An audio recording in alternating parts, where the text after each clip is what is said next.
Hello എല്ലാ കൂട്ടുകാർക്കും പുതിയൊരു വീഡിയോയിലോട്ട് സ്വാഗതം. ഇന്ന് നവംബർ 14 ശിശുദിനമാണല്ലോ.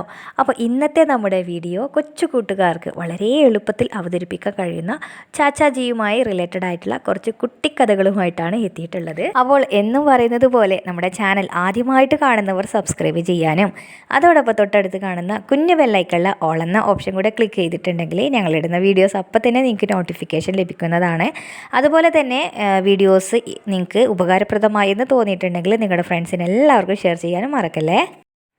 പൂക്കളെ ഒത്തിരി സ്നേഹിച്ചിരുന്ന ചാച്ചാജിയുടെ ഓർമ്മയ്ക്കായി കുരുന്നുകൾ ശിശുദിനത്തിൽ റോസാപ്പൂക്കൾ പരസ്പരം കൈമാറാറുണ്ട്. നെഹ്റുവിൻ്റെ വസ്ത്രത്തിൽ എന്നും ഒരു റോസാപ്പൂക്കൾ നമ്മൾ കാണാറില്ലയോ? നെഹ്റുവിൻ്റെ ഫോട്ടോ എവിടെ കാണുകയാണെങ്കിലും നമുക്ക് അദ്ദേഹത്തിൻ്റെ കുപ്പായത്തിൻ്റെ ഒരു സൈഡിലായിട്ട് റോസാപ്പൂക്കൾ കാണാം, അല്ലയോ? അപ്പോൾ ഇതിൻ്റെ പിന്നിലൊരു കഥയുണ്ട്. നമുക്ക് ആ കഥയൊന്ന് കേട്ടു നോക്കിയാലോ. വളരെ നാൾ നീണ്ടുനിന്ന ബ്രിട്ടീഷ് ആധിപത്യത്തിന് അറുതി വരുത്തി ഇന്ത്യ സ്വതന്ത്രയായ കാലം ധാരാളം ആരാധകരും രാജ്യസ്നേഹികളും ആദ്യത്തെ പ്രധാനമന്ത്രിയായ ജവഹർലാൽ നെഹ്റുവിനെ കാണുവാൻ പാരിതോഷികങ്ങളുമായി എത്തുന്നത് പതിവുണ്ടായിരുന്നു. ഒരു ദിവസം ഗ്രാമവാസിയായ ഒരു പെൺകുട്ടി നെഹ്റുവിന് ഒരു റോസാപ്പൂ സമ്മാനം നൽകുവാൻ ക്യൂവിൽ നിന്നു. എന്നാൽ സുരക്ഷാ ജീവനക്കാർ അവരെ നെഹ്റുവിൻ്റെ അടുത്തേക്ക് കടത്തിവിട്ടതേയില്ല. വിലപിടിച്ച സമ്മാനങ്ങളും മനോഹരമായ വസ്ത്രം ധരിച്ച സന്ദർശകരെയുമാണ് അവർ കടത്തിവിട്ടത്. ഇത് ആ പെൺകുട്ടിയിൽ വല്ലാത്ത മാനസിക വിഷമം ഉണ്ടാക്കി. തൻ്റെ വീട്ടുമുറ്റത്ത് വളർന്നു വന്ന റോസാപ്പൂവല്ലാതെ മറ്റൊന്നും സമ്മാനമായി നൽകാൻ ആ പെൺകുട്ടിക്ക് കഴിവില്ലായിരുന്നു. പക്ഷേ നെഹ്റുവിന് തൻ്റെ സമ്മാനം എങ്ങനെയെങ്കിലും നൽകണമെന്ന ആഗ്രഹത്താൽ ഓരോ ദിവസവും റോസാപ്പൂവുമായി അവൾ കാണാൻ എത്തി. പക്ഷേ ഈ വിവരങ്ങളൊന്നും തന്നെ നെഹ്റു അറിഞ്ഞിരുന്നില്ല. ഒരു ദിവസം സുരക്ഷാ ജീവനക്കാരനുമായി തർക്കിക്കുന്നത് നെഹ്റുവിൻ്റെ ശ്രദ്ധയിൽപ്പെട്ടു.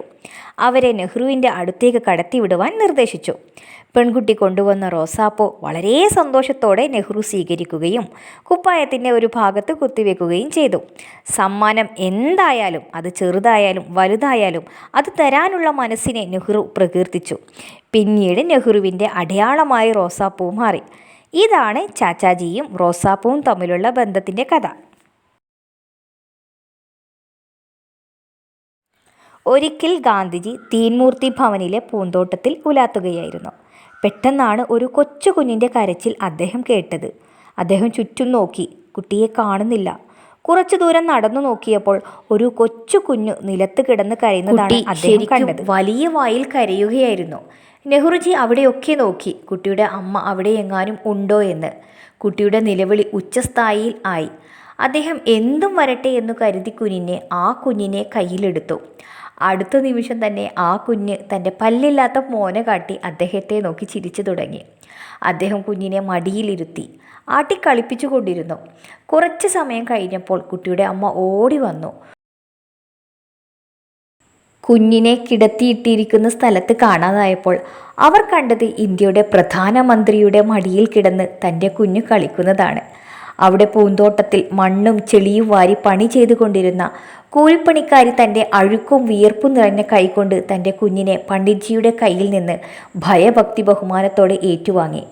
പാവം ആ സ്ത്രീ പണിക്കിടിയിൽ കുട്ടിയുടെ കരച്ചിൽ കേട്ടിരുന്നില്ല. അവരുടെ അത്ഭുതം മാറിയിരുന്നില്ല.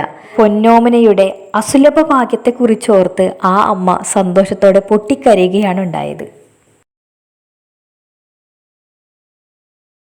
ഒരിക്കൽ നെഹ്റു തമിഴ്നാട്ടിൽ ഒരു മീറ്റിങ്ങിന് പോവുകയായിരുന്നു.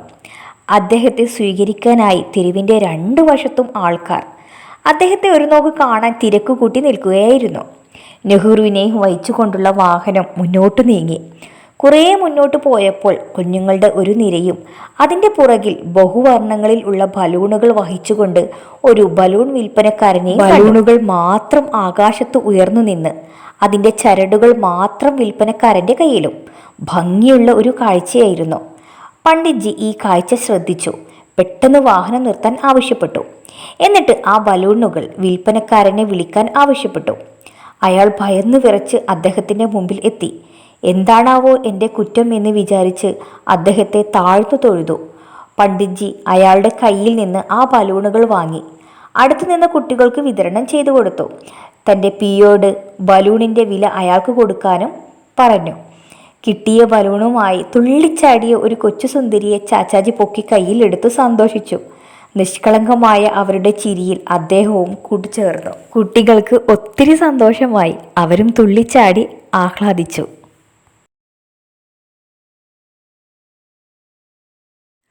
ഒരിക്കൽ ഒരു കൂട്ടം കുട്ടികൾ നെഹ്റുജിയെ കാണാൻ വന്നപ്പോൾ ഒരു കുട്ടി അദ്ദേഹത്തിൻ്റെ ഓട്ടോഗ്രാഫിന് ചെറിയൊരു പുസ്തകം നീട്ടി.